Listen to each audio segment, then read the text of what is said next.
geceden çöküp karanlık, yadıma düşürsen o an bir anlık. Hiç bilmedi nece geçti cavanlık, hatırlayıp hoş günleri anıram. Son peşmanlık fayda vermir bilesen, elim koymaz gözyaşımı silesen.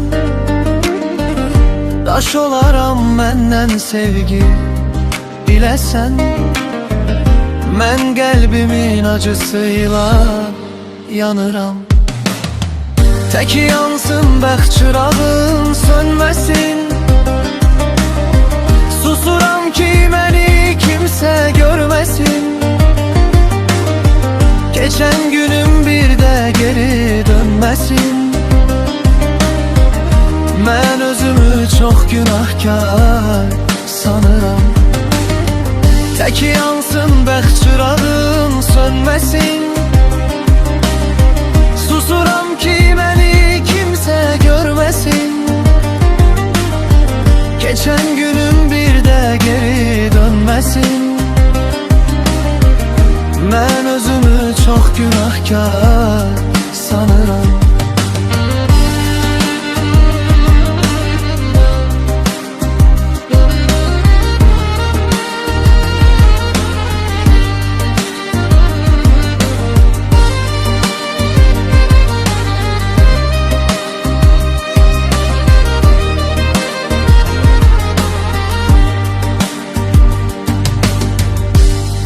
Size değer vermek həvəsmiş, yaxşılara dünya evi qəfəsmiş.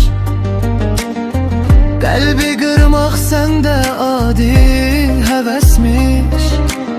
Gec də olsa indi bunu qanıram. Tək yansın bəxt çırağın sönməsin, susuram ki məni kimse görmesin. Geçen